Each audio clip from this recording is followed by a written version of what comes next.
हाँ dear students nature of early organisms पढ़ंदासीं ठीक आहे। पहिरियों बैक्टीरिया पैदा थिया उहे आर्ची बैक्टीरिया हुया। Bacteria have been the very first organisms to live on the earth.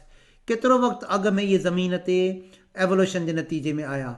The made their appearance on earth about 3 billion years ago ऐं उहे पाणीअ में फॉर्म थिया ऐं उहो ओशनिक वाटर हुयो फर्स्ट ओशियन्स, उते इहे आर्ची बैक्टीरिया इवॉल्व थिया।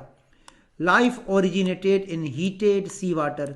उन सी वाटर में टेम्परेचर तमामु घणो हुयो 120 डिग्री सेंटीग्रेड हुयो।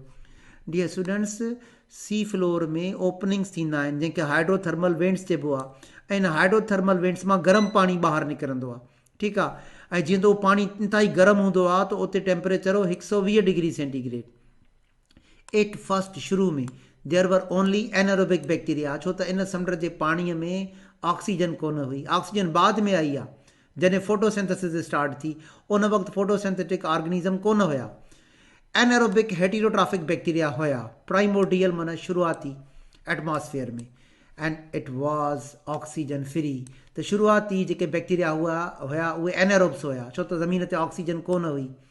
उनखां पोइ एवोल्यूशन थी, फर्स्ट ऑटोट्रॉफिक बैक्टीरिया आया। The first autotrophic bacteria were very similar to current cyanobacteria, जेके मुशाबित रखनि था साइनो बैक्टीरिया सां। Appeared approximately 2 billion years ago. एतिरो वक़्तु अॻु में ऑटोट्रॉफिक बैक्टीरिया आया। पोइ डीएस फोटोसिंथेटिक बैक्टीरिया बि अची विया या साइनो बैक्टीरिया बि अची विया। Photosynthesis occurred in these organisms and this is how the atmosphere were enriched with precious oxygen. Dear students जॾहिं फोटोसिंथेसिस में वाटर खे यूज़ कयो वियो ऐं जॾहिं असां वाटर खे ब्रेक कंदासीं, फोटोसिंथेसिस में जॾहिं वाटर ब्रेक थींदो आहे त डियर स्टूडेंट्स उन वाटर जे ब्रेक डाउन मां हिकिड़े वाटर जे ब्रेक डाउन मां 2 प्रोटॉन मिलंदा आहिनि प्लस 2 इलेक्ट्रॉन मिलंदा आहिनि ऐं 1 एटॉमिक ऑक्सीजन मिलंदी आहे। पर जेकॾहिं मां ॿियो वाटर बि ब्रेक कंदुमि, जॾहिं 2 पाणीअ जा मालिक्यूल ब्रेक कंदासीं त वरी 2 प्रोटॉन हिन मां मिलंदा ठीकु आहे डियर स्टूडेंट्स, 2 इलेक्ट्रॉन हिन मां बि मिलंदा ऐं 1 एटॉमिक ऑक्सीजन हिन मां बि मिलंदी। हाणे 2 वाटर ब्रेक कयासीं त 2 एटॉमिक ऑक्सीजन मिलिया ऐं जॾहिं असां हिन 2 एटॉमिक ऑक्सीजन खे पाण में मिलाईंदासीं त असांखे मिलंदी मालिकुलर ऑक्सीजन। त फोटोसिंथेसिस में जॾहिं वाटर खे यूज़ कयो वियो, वाटर खे ब्रेक कयो वियो त जॾहिं 2 वाटर ब्रेक कंदासीं त असांखे 1 मालिकुलर ऑक्सीजन मिलंदी ऐं जॾहिं 12 वाटर ब्रेक कया वेंदा आहिनि फोटोसिंथेसिस में त 6 मालिकुलर ऑक्सीजन मिलंदा आहिनि। त ईअं ऑक्सीजन ज़मीन ते आई फोटोसिंथेसिस में। Cyanobacteria also called blue green algae made the primitive atmosphere breathable. ही उहे बैक्टीरिया हुया जंहिंखे असां हाणे मॉडर्न साइनोबैक्टीरिया था चऊं। इन्हनि फोटोसिंथेटिक ऑक्सीजन फोटोसिंथेसिस जे ज़रिए ऑक्सीजन ॾिनी ऐं ज़मीन ते जेका आहे सो ऑक्सीजन प्रोवाइड कई त जीअं जानदार लैंड ते रही सघनि अबव सी लेवल। हाणे डियर स्टूडेंट्स हिकिड़ी आहे theory origin of eukaryotic cells.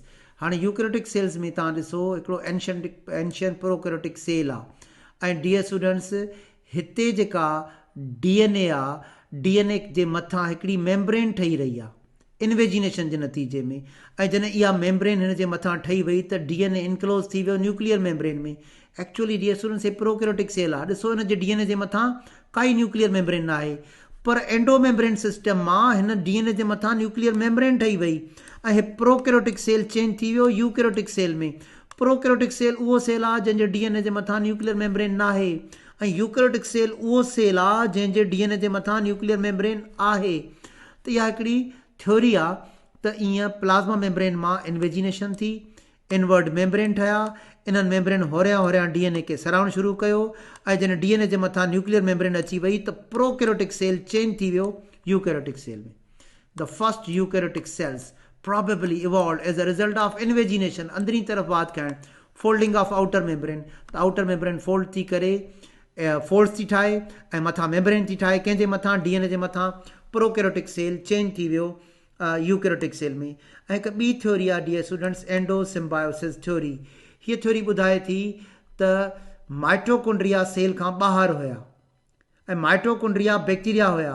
हिकु लार्जर सेल उन माइटोकॉन्ड्रिया खे इनगल्फ त कयो पर डाइजेस्ट न कयो। डियर स्टूडेंट्स ॾिसो हाणे थ्योरी ऑफ एंडो सिम्बायोसिस तव्हां नोट कयो त हीअ जेके माइटोकॉन्ड्रिया हुया डियर स्टूडेंट्स इहे एरोबिक बैक्टीरिया हुया ऐं इहे एरोबिक बैक्टीरिया हुया सेल खां ॿाहिरि हुया, हिन सेल खां, ही यूकैरियोटिक सेल खां ॿाहिरि हुया।